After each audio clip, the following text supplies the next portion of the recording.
Hello and welcome to Warhammer Wednesday. This week's Wednesday video will be my review of the Horus Heresy Book 7 Inferno by Forge World. So grab yourself a hot beverage, sit back and enjoy my review of Book 7. So this is Book 7, the latest in Forge World's Horus Heresy series books. Beautifully leather-bound book, a nice image there of Prospero burning. It follows on from book 6, not in a narrative story progression, but just from the number 6 to number 7. It's actually one of the earliest battles where Horus's treachery is not yet uncovered. The Space Wolves have been dispatched by the Emperor along with a small detachment of Custodian Guard and Sisters of Silence to capture Magnus the Red. He broke through the webway kind of portal or warp portal that the Emperor was trying to build and led a load of demons in. Magnus was very shocked, probably more so than the Emperor himself maybe. And this is how the Emperor found out that Magnus had breached the Edict of Ikea, as I like to call it, but it's obviously Nicaea. Anyway, so the Emperor has dispatched Space Wolves and the Custodian Guard to go and capture him. Horus intercepted this and changed the orders and actually told Leman Russ to execute him. And this is the stage where we're at now in the Horus Heresy, whereby the full might of the Space Wolves and the Custodian Guard, along with Titan Legion, been sent to destroy Magnus. At first, Magnus is nowhere to be seen. He's hidden away. If you've read 1,000 Suns, you'll know that he's hidden away, just contemplating. He turns people to ash when they come and seek his guidance and counsel. And it's up to good old Ahriman to sort of react to this force. They put up a massive kind shield, impenetrable shield around Tizca, and the Space Wolves are absolutely relentless in their bombardment, turning most of the planet to a barren wasteland with their orbital bombardments. But obviously they can't breach the kind shield, so they send down the Thunderhawk Stormbirds and all kinds of manner of things to Titan landers and all kinds of things to get through the kind shields and obviously to bring Magnus to justice. And this book explains it very well. It's very well detailed. There's a huge amount of backstory in this book. As usual, I now look at these books as a detailed expansion to all the Horus Heresy novels that they bring out. I look at them as that now, rather than rule sets and data sets, even though in my reviews I do talk a lot about the rules and the missions and things like that. This book will set you back £80. It's not cheap, it's the most expensive out of them, and I wouldn't be surprised if they start raising the prices up to £80 as a standard. With delivery you're looking at £89. I will be creating a video at some point putting the question whether you think that is worth it as a book to go with your hobby, £90. But I won't drill on about that. I think they have missed a beat here though, by having these book cover ends as silver. I think having them gold, even if it raised the price a little bit, I don't know, by £4, and also the silver page trim, if they had that as gold as well, that sort of would really reflect the fact that there's a brand new, I say brand new army. Custodians have been around, you know, for like 4 months or so, from the Prospero Burns box set, where they had rules there for the 41st millennium. But this is the first time we sort of get proper rules for them in the Horus Heresy or in 30k. So yeah, skipping a beat there with the gold. On your shelf, it wouldn't really have made much difference because you have it like that, and you probably wouldn't see them, so it wouldn't look out of place. Unless you store all your books like that, then I do question your sanity. So the materials and build and things are of a very high quality. Made in China, I believe. They all are. I'd really like to know how much it cost them to produce them over there. as opposed to what they probably would cost over here. But same as the sort of book 7, same sort of leather bound cover. You've got a red page keeper, and you've got some really nice corner protectors too. They're heavy books, they're thick books. Wouldn't recommend you sort of carrying them around in your bag all day. These are sort of books that you'd take around your mates and, you know, discuss over a hot beverage. So the previous book that did include an afterword was 293 pages. This new book 7, that costs more money, does have a few more pages. It has 312, beginning about 19-20 pages more. However, they are including all their sort of adverts and things as pages, and you don't get an afterword, which is very sort of odd and strange, and quite a glaring omission, and I would have liked an afterword too. That being said, it is the biggest in terms of page numbers and content and all the rest of it. So let's go through this. We're already sort of 8 minutes in. This is going to be a long video, guys. I've already done 6 videos today, so please bear with me if my voice does break. So straight away, when you open this, you get this lovely artwork of the Mastodon and some space wolves spilling forward, Contempted Dreadnought, lots of psychic powers going on here, and the Thousand Suns defending their home planet. Nice art pick there of an Acastus Knight Porphyrion, which we get the rules in here.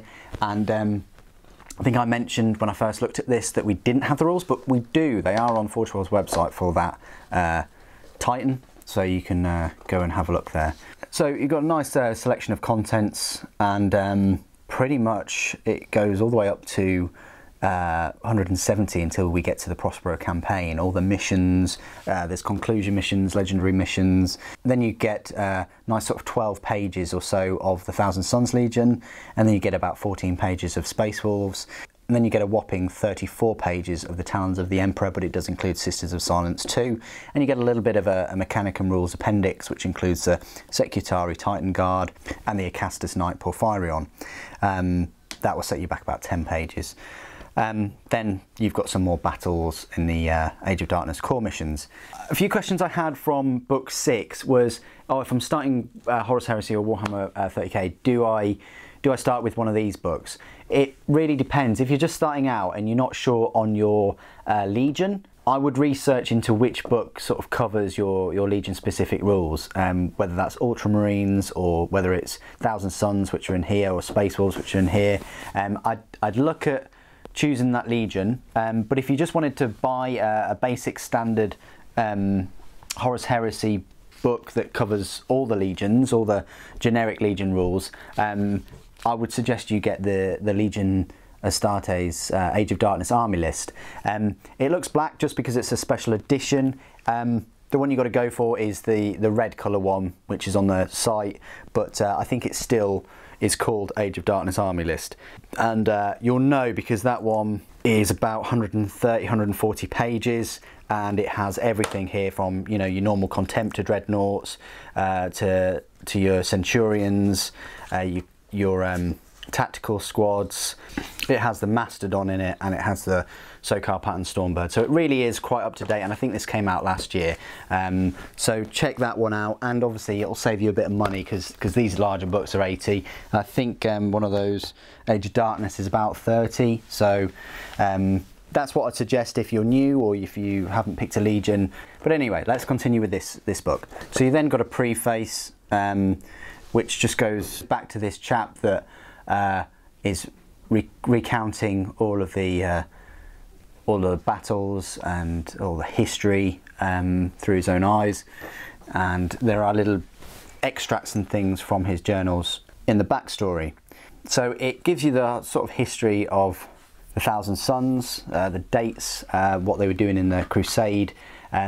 If you don't know much about them, I'll just tell you now that they had a legion, and they underwent this sort of flesh change, which cut their numbers drastically down to 1,000, hence Thousand Suns.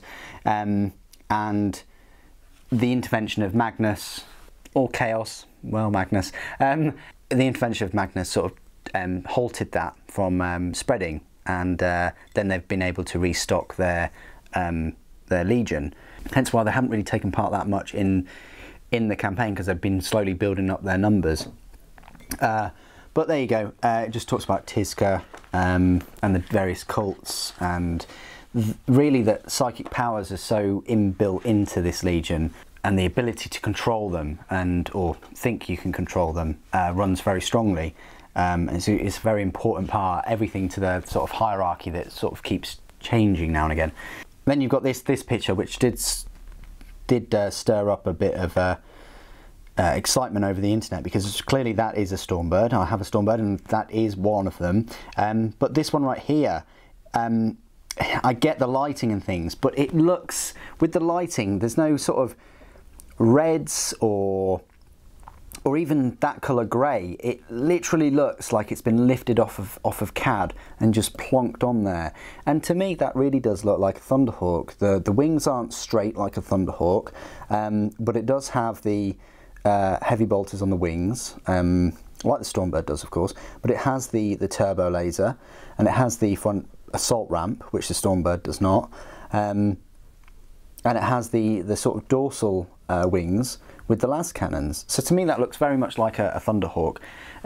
Who knows if it is the CAD designed Thunderhawk. We already have confirmation that they're using CAD a lot in their new models. Look at all the Gathering Storm instruction books. It looks a similar kind of sort of image to what they put in there for your construction guides. I'm still on the fence. I think it is, but we're just gonna have to wait, guys. So it goes on and on and on, and then it goes on to the battle itself. I'm assuming this is as the battle is starting, and because there's not much damage to Tizca, all the ships and the aircraft are coming down. There's a few fires and things on the edge here, so I'm assuming that's sort of like the edge where you know, the bombardment sort of affected it. It goes on to where they deployed, where you've got the Custodians and Sisters of Silence and Space Wolves predominantly, and then you've got all of the pyramids of Tizca there, and the different districts. Lovely shot of the Stormbird there. It's important to note that Magnus actually sent most of the fleet, if not all the fleet, away from the planet, not to intervene and not to protect the planet. That was an excellent move, because if he had kept them, their losses would have been even more, and it's better just to keep them away from the battle and then use them much later on. But saying that, Prospero didn't really have a chance in terms of orbital defence against such a force.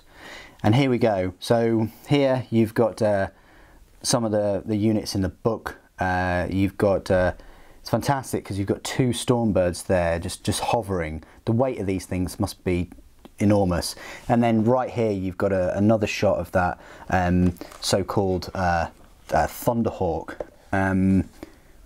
But this time it's more in like an art style. So there you go. And again, you've got Coronis there, and you've actually got what looks to be a Galatis dreadnought, and Caladius, Grav Tank, and Coronis, and obviously the Sagittarum custodian there. And then it goes on a little bit about Valdor and what he accomplished, and actually it goes on to talk about how Horus sent a small detachment of the Sons of Horus to go down and just completely purge the citizens and things in the city. It's horrible. And here we go, here's some Sons of Horus, and then we go on to the impossible battle. So Space Wolves and Cataphracti, and it describes how there are a lot of mutations that took place, all this psychic energy that the Thousand Sons were utilising in their battles to preempt strikes and to retaliate and to protect, and all the rest of it brought about these mutations. And you know, the flesh change sort of happened and the Thousand Sons just became reluctant to even start using their psychic powers while losing their brethren around them. And you've got a little picture here regarding the Forge World. And then we go on about the forces of the Imperium, specifically the Space Wolves.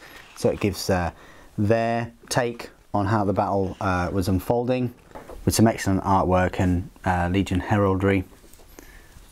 Very Viking-esque. I'd like to know what that grenade is there. It's got like a radiation symbol on it, so maybe it's a rad grenade then. Lovely artwork of some of the vehicles, the Sacis and the Storm Eagle, and a lovely Stormbird there. Incredible. And this depicts some of the Sons of Horus forces that were there, and a nice Porphyrion, and a Knight Lancer, and a Warlord Titan. And then we get on to the Legio Custodes. Lovely bit of artwork there with the two Custodian Dreadnoughts.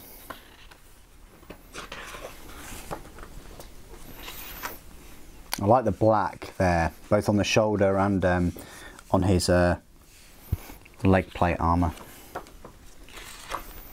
Nice look at the Coronis. A bit more about the Sisters. Nice pic there of like from a security feed, it looks like, with the front sort of closed up. I think the model, I think you can either attach that or detach it. You may even be able to magnetise it. Looking forward to that model.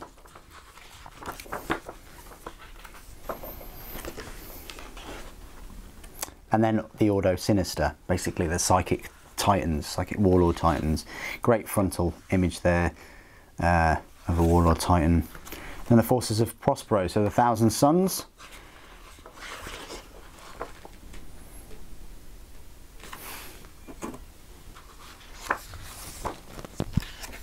And the Thousand Suns heraldry. Great action shot there of the glaive with the quite rare to see like an event only sort of model being used in one of these books, but it's right there. He was available last year, I think the summertime. This Tartarus pattern armoured Centurion, and some exemplary battles.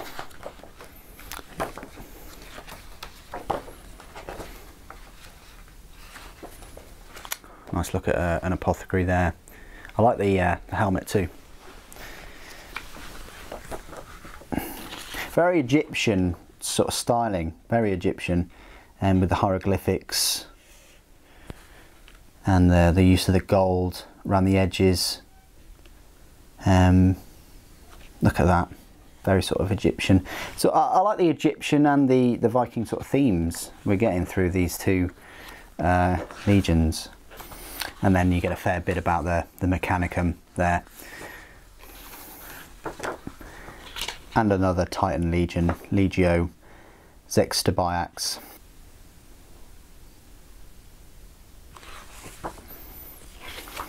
Great piece of artwork there with the Secretary Titan Guard. Just gives you a sense of scale, real world scale of how tall a Warlord Titan is to your sort of standard sized units. A couple of Space Wolf Leviathan Dreadnoughts there. Obviously they're assaulting, so they've got the siege claws on and things. Nice bit of artwork there with using some psychic powers. And these, and before you know it, we're already into the campaign rules and deployment maps. So you've got mission 1, Fear Not the Witch, A Brother's Blood, Calculated Slaughter, Reality Burns, and then you've got a conclusion mission Out of Time. Great shot there of Vindicator with a laser destroyer, I think. And then you've got some legendary missions. So as always, these books come with a plethora of missions for you to enact different parts of the narrative campaign. Much like the Gathering Storm, in a way, sort of Gathering Storm is bringing this sort of thing over from Forge World, where you've got a specific codex for that part. One could argue that if they put all of those 3 Gathering Storm books into one, it would then create a book that is larger than this, sort of 390 pages, almost 400 pages, and it would have, you know, 200, 300 pages worth of backstory, and it'd have a decent amount of data sheets. So there's no reason they could compile that. And if you think about it, those 3 books are £90, whereas this is, well, ignore the delivery, this is 80. So it's not out of the realms for them to do that, but obviously one of these books once a year, and the Gathering Storm was one every month for 3 consecutive months. Anyway, you get to page 208 and you get Crusade Army List Appendix 15 for the Thousand Sons. So it goes through all of the Thousand Sons specific rules and really focuses on mainly their sort of psychic abilities, which different arcana they have, depending on which cult they're in: Pavoni, Raptora, Corvidae, Athenian and Pyre. Biomancy, telekinesis, divination, telepathy and pyromancy respectively. Specific units: they've got an Aether fire cannon, Asphyx shells, Dreadnought force blades for the Osiran dreadnoughts. Different sort of take on Mechanicum units with the Castellax Achaea, Battle Automata Maniple. You've got a Sekhmet Terminator Cabal with their force weapons. You can get Cataphracti or Tartarus pattern Terminator armor with those. Worth mentioning, they've got 2 wounds each. And they're elites. And then further on for elites, you get Kenetai Occult Blade Cabals with their weapon skill of 5 and their Kenetai Blades. Depending on how many squad members you get more attacks and different weapon skills and things. So I think that's a really nice twist on it. Fast attack, you've got a Amitara Occult Intercession Cabal, where they've got bolt pistols and sniper rifles, and they've got this mind killer. Basically they can reroll all failed to hit and wound rolls, and all their shots ignore cover. So sort of like a psychic scout kind of unit. Azek Ariman, 225 points, pretty decent. He's got his 2+ save because he's got his Artificer armor, and his Psyker Mastery level 4. Very decent, a lot of great special rules, all from divination, precision strikes, marked by dark fates. Yeah, so incredible, incredible unit there. And then also Magistus Amon, captain of the 9th Fellowship. Bit cheaper than Araman. He's like a Mastery level 3, so another HQ choice there. And then finally Magnus the Red. He will set you back 495 points, so I think he might be the most expensive, just off the top of my head. He's certainly 40 points more than Leman Russ, but remember, Leman Russ doesn't have his wolves. If he had his wolves, then yeah, he would cost more. I'm just going to do a direct comparison with Leman Russ because he's on this page. So Magnus's weapon skill is a 7, Lehman's is 9, ballistic skill is 5, Lehman's is 6. Magnus has a higher strength though, which is quite odd, but Magnus's strength is a 7 and Lehman's is only 6. Toughness, wounds and initiative are all 6, same as Leman Russ, although Leman Russ has a better initiative. I would have thought it'd be the other way around, but there you go. Attacks wise, Leman beats him. He's got 6 attacks and Magnus only has 4. Same leadership, same save, but obviously Leman's cheaper if he doesn't take his wolves with him. Now Magnus is an absolute tank. So he's a psyker with a psychic mastery level of 5. And he harnesses warp charge points on a result of 3+. For him to suffer perils of the warp, you've got to roll 3 or more 6s rather than the usual 2, and any 1s must be re-rolled. And he randomly generates 5 powers from the combination of many different disciplines. His armour, the Horned Raiment, 2+ normal and a 4+ invulnerable. And also, if it's struck by a weapon that Destroyer rule, the amount of wounds it inflicts is reduced by 1. So Destroyer against his armour, yeah, you're going to reduce your wounds by 1. So that's pretty cool. He's also got the Blade of Arn Nanurta, which is a strength +2, so it'd be strength 9, AP 1, two-handed force weapon, and he's also got a Sci-Fi Serpenta, which is a strength 8, 3-shot plasma weapon. It's assault D3. And then it talks about his eye, the Eye of the Crimson King. All targets that are in range of him for his psychic powers are assumed to be in line of sight, except for the ones inside buildings or vehicles, and all attacks have ignore cover special rule, which is just immense. Enemy attacks directed at him or any infantry unit he's joined suffer a -1 penalty to hit. Barrage weapons also +1 to the roll of the scatter. So he's not only can he tank things, I mean, yeah, his toughness is what, 6, and he's got 6 wounds, but his save's pretty good, especially with that destroyer rule. But not only can he tank hits, he's also playing mind games, because he can sort of, pardon the pun, he can sort of affect your opponent's ability to sort of hit him and cause damage. And then of course it talks about Mind Wrath, where his control over psychic force is terrifying. No other force could outmatch this, except for the Emperor himself. When he manifests a Witchfire power, he can declare the use of Mind Wrath. You do that before any dice is rolled, and the required warp charge to manifest the power is increased by 2+. If the power is successfully manifested, you add 2d6 to any listed strength value and double the listed range. If it means that the strength is a value of 11 or higher, it then gains the destroyer special rule. So that is immense. He is the best psyker in the game, and he rightly so. I'd love to see him battle against other Primarchs for sure. Anyway, that's Magnus. Now we're on to Space Wolves.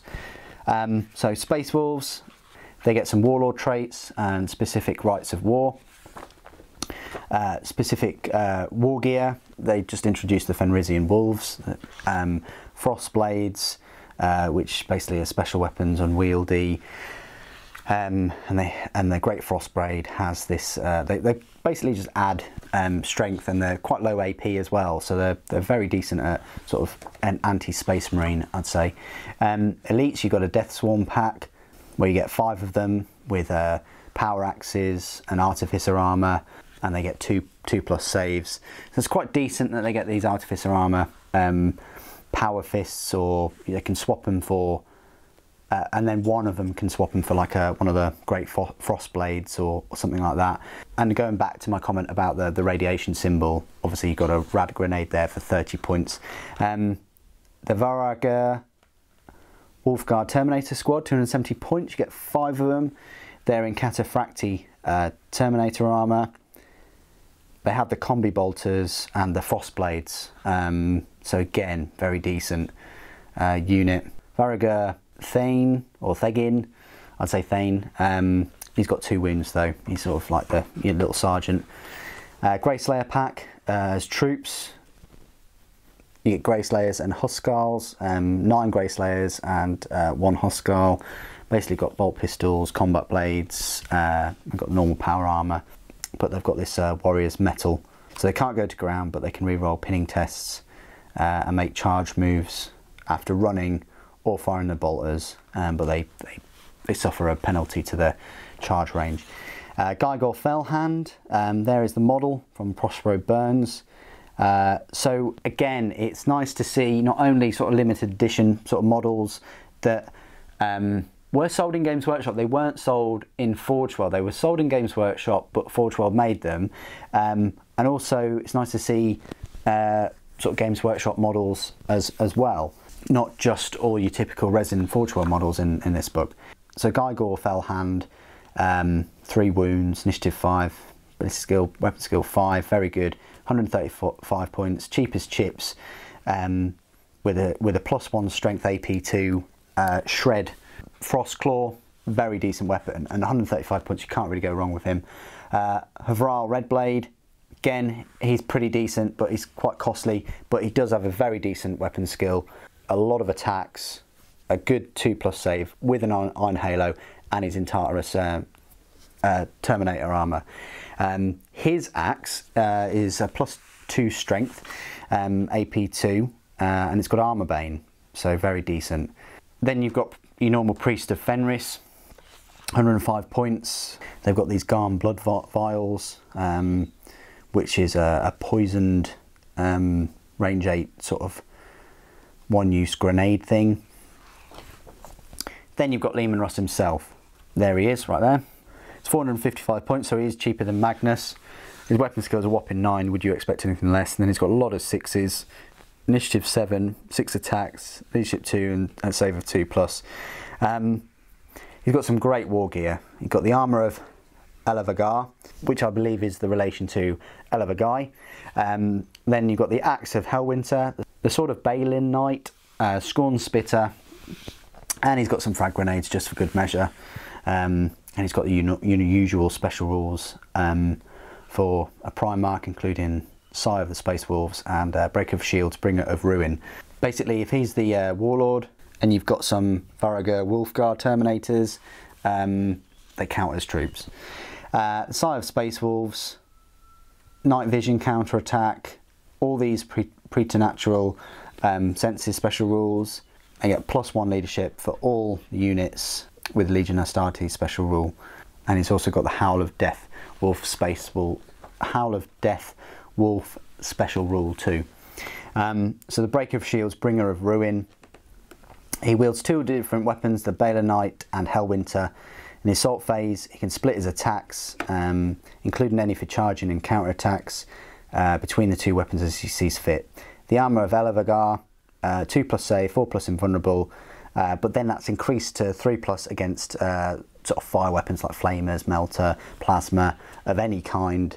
And any models in base combat suffer -1 penalty to hit in assault, -2 if they've been in base contact for more than 1 close combat. So already Magnus's initiative 6, you're going to be knocking a Primarch's initiative 6 down to 4 if you're in combat with him for too long. He just, this murderous chill, this aura of murderous chill, you know, sort of slows you down. I think that's fantastic. This Sword of Balin Knight, as AP2, it'll be the same strength, and it's got this Sever Life. Basically, if the model suffers 1 wound or more, not slain, you roll 2d6, compare that to the toughness, and if the result is greater than this, which often it is, then it suffers an extra D3 wounds at AP2. So you've got a chance there of knocking, you know, 3 more wounds off, but they can't spill over to other models. So that's the Sword of Balin Knight with that Sever Life rule. Then you've got the Axe of Hellwinter. It's known that a well-placed blow can split the armour plate of a battle tank. I'd like to see that.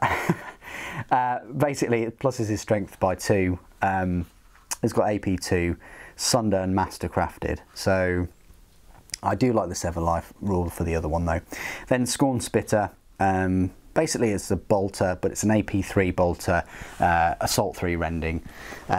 Not unlike the bolter that Guineaman has. Guineaman's is a bit better range though. And a better strength while we're at it, and a better AP too. So actually, Guineaman's pretty decent. Anyway, so Wolfkin of Russ, so you can take his wolves, Freki and Geri, Freaky and Giri, or however you want to pronounce them. They've just got the save of 5+ though, but they do have 4 wounds. But their Tooth and Claw is AP4, but it is rending. And they've got a feel no pain too, and they can be used for lookouts rolls for Leman Russ himself. So that's pretty decent. But 100 points, I'd definitely, if I had a Space Wolf army, I'd definitely take them because they look really cool models anyway. And then finally we get to the Talons of Emperor.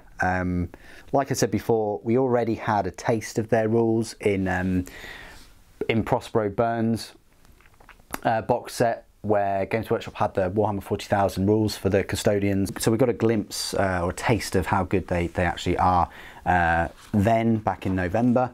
But now we get them for 30k, and we can really have a good detailed look at just how good these units are, and they are incredible.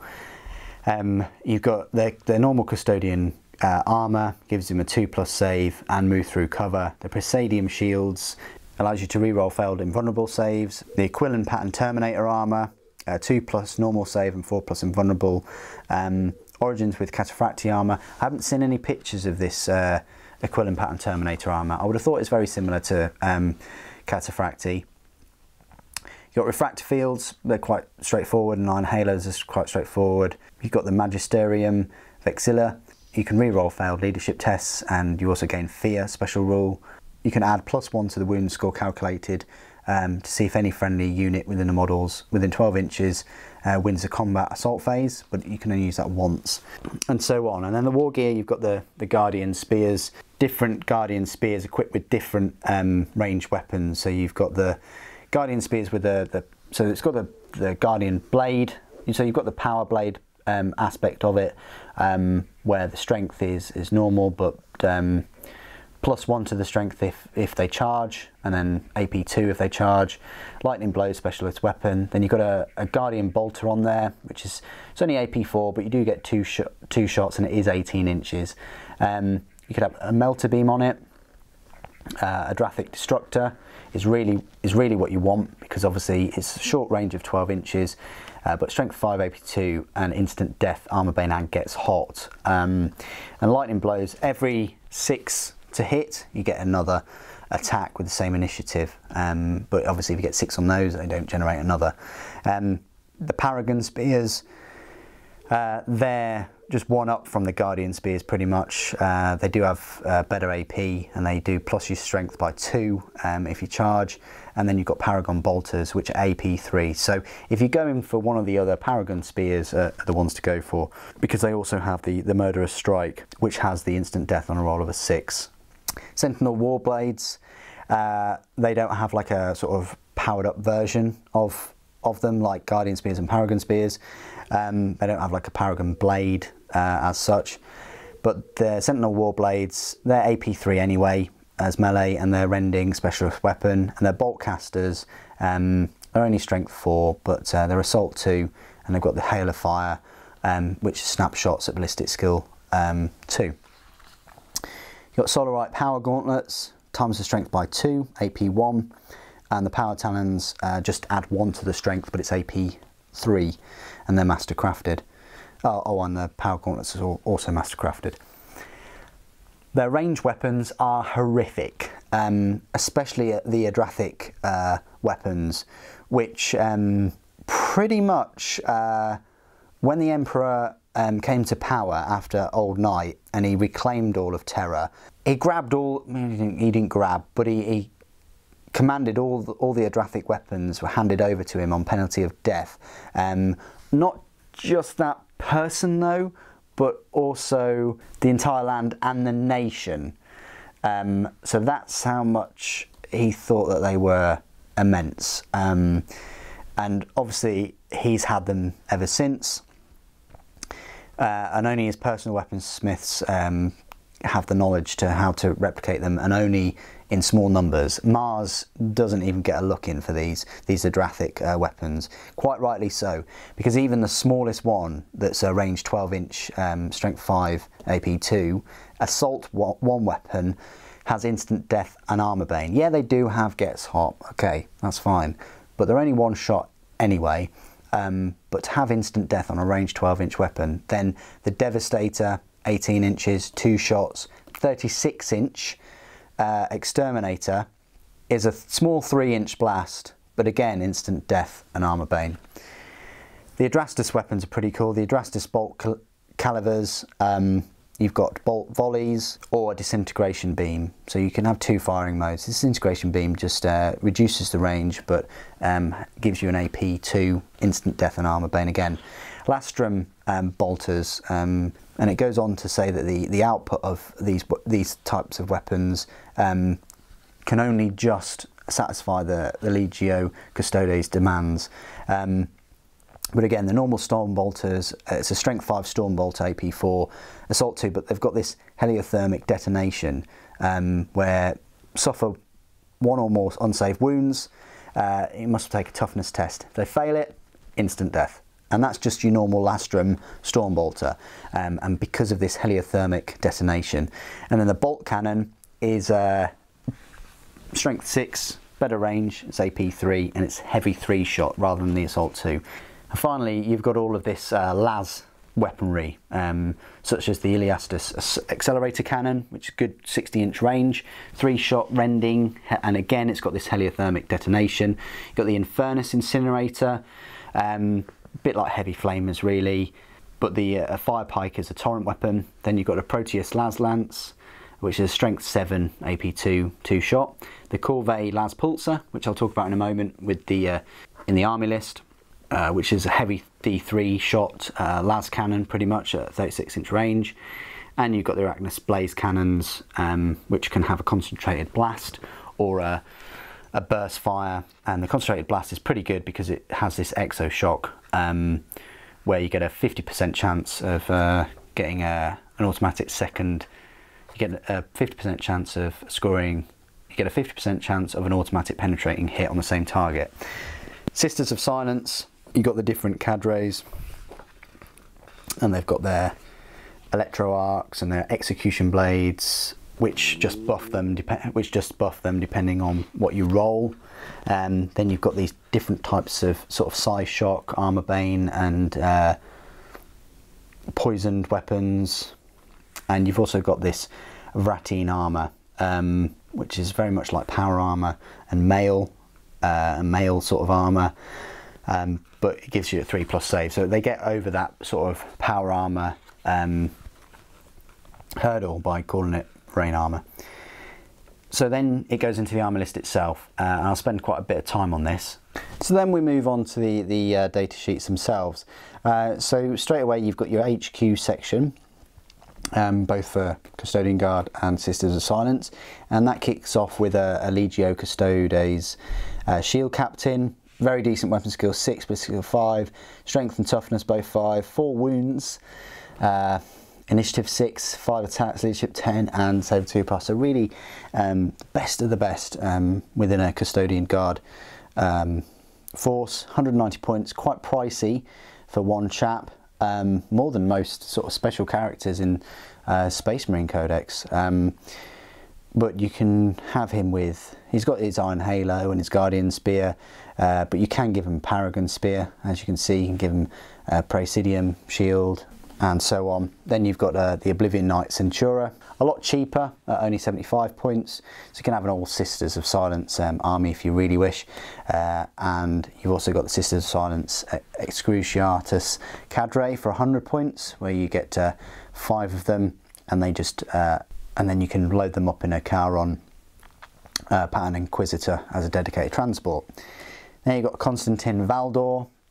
He is the Captain General of the Legio Custodes, the Shield of the Emperor and the Fist of the 10,000.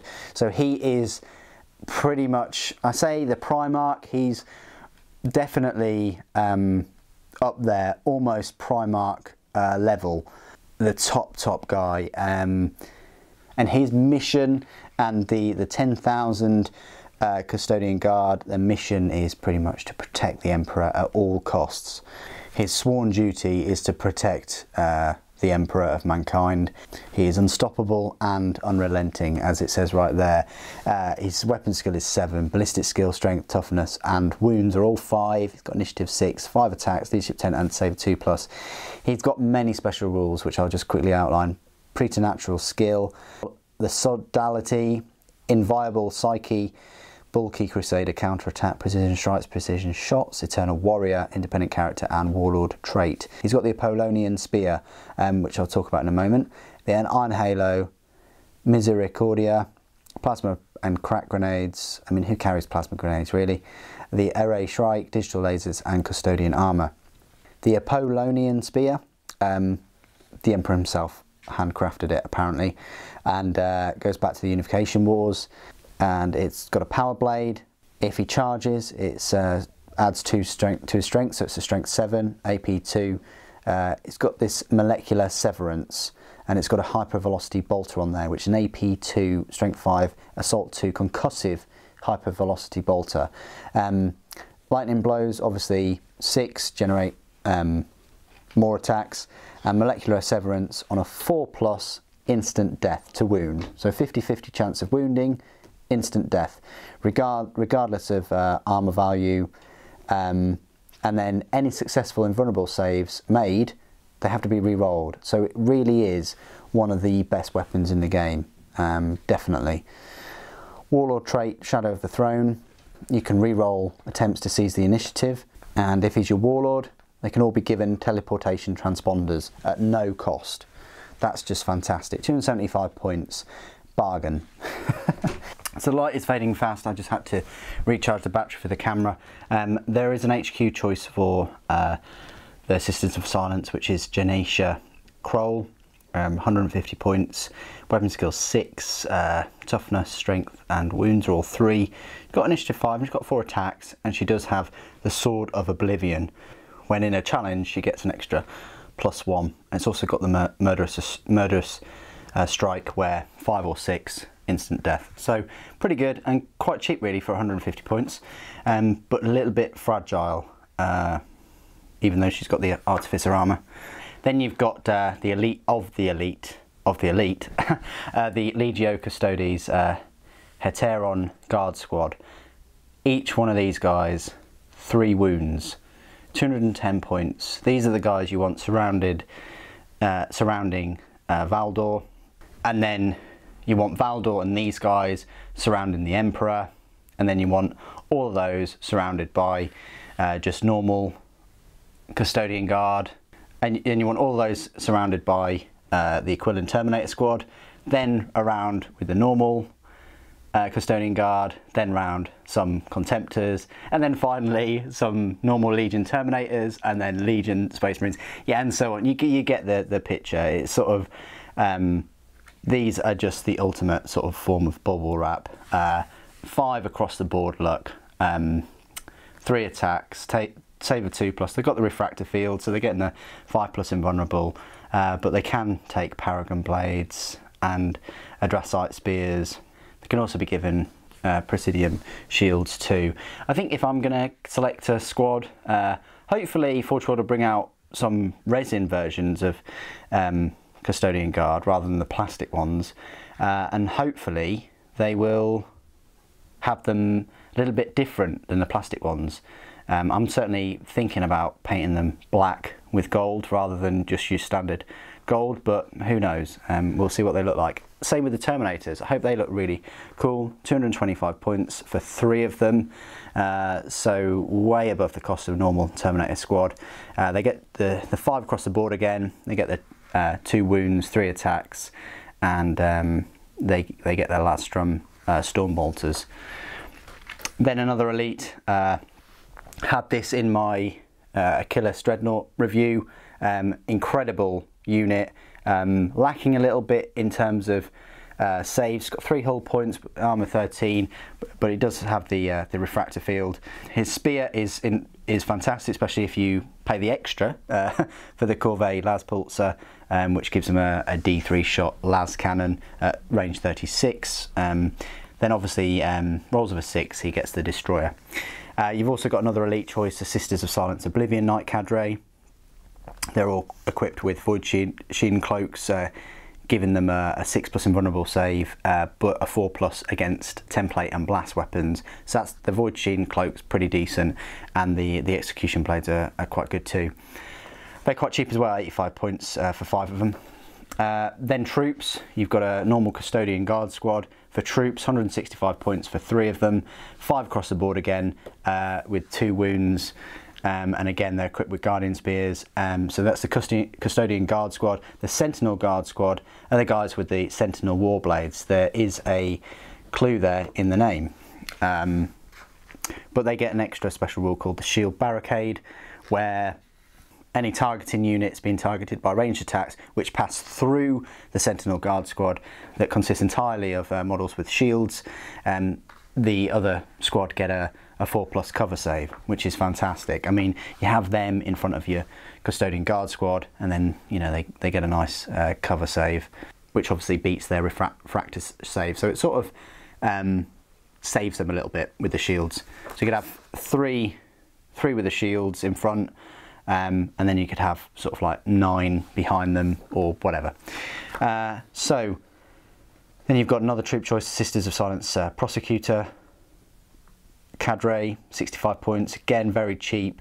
Weapon skill, ballistic skill 4. They've got 3+ save because they've got the Vratine armour, and you can give them, they've all got bolt guns, but you can give them bolt pistols, hand flamers, plasma pistols, and so on. Sisters of Silence Vigilator Cadre, a little bit better in terms of these ladies have the execution blades, and they have this death mark special rule where they target a single enemy independent character, and then these girls get their preferred enemy against that character. Legio Custodes Coronis Grav Carrier, beautiful tank, massive, as big as a land raid if not bigger, 135 points, ballistic skill 5 as usual. Front is 13, side 12, rear 11, 4 hull points. It's got outflank, deep strike, grav backwash, which is -2 to hit the vehicle unless it's become immobilised. It's got the Lastrum bolt cannons, quite good, and the Arachnus blaze cannons, brilliant. It's got a flare shield as standard, and it can carry 12 models. But I would think that Custodians count as bulky, so I'm thinking maybe it can carry 6. That's what I'm sort of thinking of anyway. And then you've got another transport, which is the Sisters of Silence Charon pattern Acquisitor. The front is 12, side 11, and rear is 10, so it's a little bit better than a Rhino in terms of the armour. It doesn't have a flare shield. You can't take one, but you can give it armoured ceramite, and it's got all of these wonderful little rules, like a Helion pattern heavy cannon array, which is 4 shots twin linked. It's also got a capture grid, which basically tank shock against an infantry unit. There's more. You get a number of extra hits, and the Spectra distort field, where anything that shoots at it more than 12 inches have -1 ballistic skill, so that sort of makes up for its sort of poorish armour. The Pursuer Cadre, you've got 35 points plus the beasts, so you've got Cyber Jackals or Steel Talon wings, 2 Pursuers, 1 Pursuer Mistress, and 3 beasts.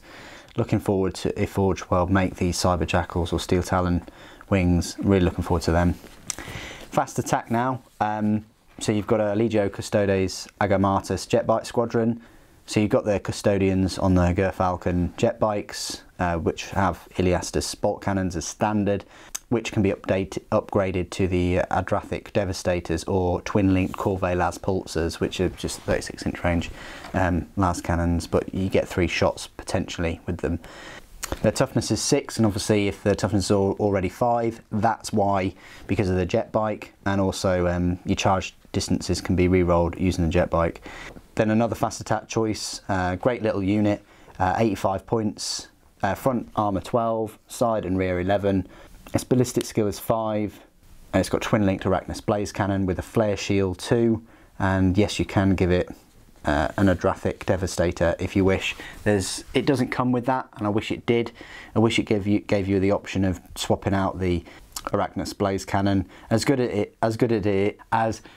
it is, I would have liked the option for an Adrathic weapon, and then maybe have like a little Adrathic force maybe. But there you go. And here is some lovely artwork of the tank. Then heavy support. So you've got a Sisters of Silence Seeker Cadre. They're all armed with flamers, but you can change the flamers for grenade launchers.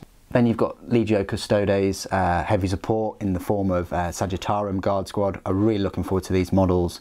Again, like normal Custodians, they're 2 wounds, 2 attacks, but they're armed with these Adrastus bolt calivers, which are insane because, you know, they've got armor bane and they've got instant death and all the rest of it. Then another heavy support, you've got the Legio Custodes Caladius Grav Tank, 195 points, very decent. You can upgrade it for an Arachnus heavy blaze cannon, but I think the Iliastus accelerator cannon is fantastic anyway, and just remember it's twin linked too, and it's got the Machine Spirit Grav backwash as usual. And then you've got the other Dreadnought, the Galatas Dreadnought, in the Heavy Support Section 2, 250 points base, no upgrades. It's got the Presidium Shield, which, you know, it can re-roll its Refractor Field, which is obviously 5+ invulnerable. And the Galatas Warblade, it times its strength by 2, but that's got Shred and Rampage. So very decent Dreadnought, and front armour 13, side 13, 11. And the rear 11. You've really got to get him in close to do any damage, because he doesn't really have any sort of long range weaponry, but his shield may well protect him for a certain amount of time. And then finally, the Lord of War for the Talons of the Emperor, which is a Warlord Sinister Pattern Battle Psi Titan. So it's a Psychic Titan. It's got all your normal rules for a normal Warlord Titan, which is incredible. Everything from the reinforced structure, which is a 5+ invulnerable that go past its void shield. It's only got 6 void shields, even though the model's got 8, which is a shame. It's 3,250 points. Its strength is D. Front and side armor is 15, and the rear is 14. It's got 30 hull points. It's just a monster. Ballistic skill is 4. Weapon skill is 2. And these are the main sort of special rules that you'd use your Warlord Titan as a Psychic Battle Titan, unless Forge World make some upgrades and things and modify the existing Warlord. You've got everything from Death Pulse, which gives it ignores cover, Soul Blaze, D6 sort of attacks. You can re-roll its hull points, 5+. And 1 hull point is immediately regained, so it's a blessing. Then you've got this Witchfire, 24 inches to 60 inches from the Psi Titan. All units, including flyers, within 24 inches of the target point are affected. D3 automatic hits with Haywire.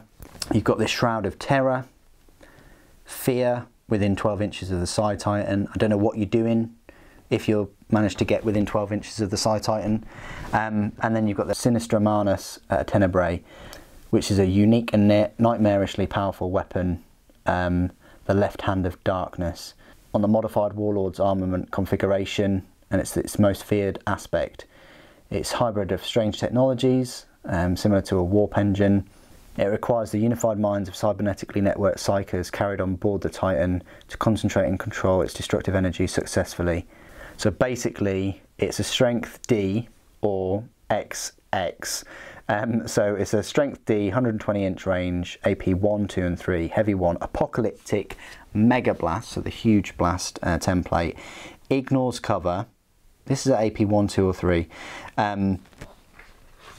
Vortex, that's the inner circle, then Fleshbane, then Poison on the outer circle. So yeah, you've got the, I say little, it's still sort of like a 5-inch inner circle, then a 7-inch, and then I think the 10-inch. So that's still quite a big area for a vortex type of weapon. Then you've got another piece of artwork. Oh, and then and now we've got some light. So this is just light from the camera. So I hope this works well. So then finally you've got the Mechanicum Tagmata rules. It talks about the arc pistols, arc mauls. We've seen those before. But also you've got these galvanic casters, which are these brilliant guns that have this parabolic shot, which have these different weapon profiles, everything from kinetic hammer shots, which are 30-inch AP3 heavy 1 rending Space Marine killers, to art lances, where they've got assault haywire for the shooting attack and haywire for the melee. And the mag inverter shields are 5+ and invulnerable, and the counters being armed with defensive grenades. So the guy leading them, or the thing leading them, is the Secretary Atsiarch. 60 points, quite straightforward. You can give him power fist, power weapon. He's got the binaric stratagems, the Titan Shard armor, sheathed in Titan Shard armor. Basically, it grants him it will not die special rule. So 60 points, quite decent little HQ to lead them, and then you go straight into the troops, which is the Secretary Peltast Phalanx. 10 of them, 120 points. and they're all armed with these galvanic casters with flat jet, burster and Ignis blaze rounds, and obviously you can then upgrade to give them the kinetic hammer shot rounds. Now, when I first read the rules a while back, which I think were on the Forge World website, I think they had all of these shots already, or all this ammo ready. But now I think they're sort of charging you for it. It's got this blind, they've got the blind barrage weapon, so basically they can fire all of the shots 18 inches at a friendly unit. However, they've modified it slightly that super heavy units can't be shrouded unless 2 units use a blind barrage. So you're giving up 2 units worth of shooting just to give a super heavy shrouded. I don't know, is that a good trade-off? It depends really, doesn't it? Then you've got the hoplite phalanx, which has the arc lances and magniverter shields. Again, 130 points.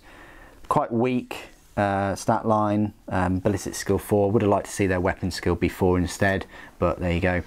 Then they've got a heavy support choice with the Karaknos assault tank. Again, this isn't primarily just for the Titan Guard or anything like that. This can be for your Mechanicum army, and I think the model's pretty cool too. It's got like racks of a mortar battery basically. The front armor is great with 14, side and rear is 12, and the mortar battery is a good 60-inch range. Heavy 3, Fleshbane, Radphage, ignores cover, pinning, barrage 3-inch. I mean, yeah, it's got a great mortar battery on it. And then finally, fast attack, you've got a Vulturax Stratus Automata Maniple, 175 points for one of these, but you can get another 2 in that fast attack choice, and these really will cause havoc just because they have the flare shield. They're quite tough. They've got 4 wounds, and they've got lots of little power blades and the Havoc launcher and even the Arc Blaster, which is strength 6 haywire 3-shot shred. That's going to do a fair bit of damage and just wreak havoc to vehicles, especially as he's whipping around. It's a flying monstrous creature after all, and it must note that the flare shield is all ranged attacks, not, you know, because it doesn't have a front arc, as it were. That's what it's saying. And then finally it ends with the Lord of War section, the Acastus Knight Porphyrion. Incredible unit, front armor 14, side 13, rear 12. It's got 8 hull points. It's got its iron shield like a normal knight. It's a super heavy vehicle, and it's really pushing. It's almost at the same sort of height as a Warhound Titan, so it's almost at a Titan sort of level there. And I'm so pleased that they beefed it up and made it bigger than, you know, the original sort of model that they first brought out. It's armed with the 2 twin-linked Magna las cannons and 2 auto cannons. You can upgrade them for las cannons, 10 points each though, and the Helios defense missiles. You can give them to him for free, and it depends on your circumstances. Against Horde armies, then you might as well just keep with your Ironstorm missile pod, where you get the Ordnance 7-inch blast, which is AP4. But for me, I'm going to have him as like an anti-armor, anti-tank vehicle. So I'll forgo the range of 72 and go for the 60-inch, but a higher strength of 8, 2-shot Skyfire and Interceptor, and I'll go for the las cannons too. So then I'm getting 4 shots at strength 8 or 9, and then I'm also getting 4 shots at 4 twin-linked shots at strength 10 large blast. I would have liked to have seen like a melter rule for 36-inch range or something like that. That would have just beefed him up a bit more and probably made him a must-buy for people. But I mean, the Magna las cannon, yeah, it's pretty decent with a strength 10 72-inch range with a 5-inch blast. But still, I would have liked something extra on there, but there you go. And then finally, it ends with the Battles in the Age of Darkness core missions. So you can select your missions, and you've got different deployment maps. Here are all the missions, as I said. And then finally, after sort of mission 6, it just ends. So then you've just got an advert for all their other products and things. There's no afterword, which again is quite sad. Hopefully there'll be one in book 8 with the Blood Angels, and some more adverts at the back. So, and that's it. So that is the end of the book. That's the end of my review. Very long review. Thank you for staying with me to the end till the daylight fades. I do appreciate that. If you have enjoyed this review, specifically my look at the rules and my take on them, please do leave it in the comments below. Thank you ever so much for joining me today and this evening. Thank you for watching. The Emperor Protects.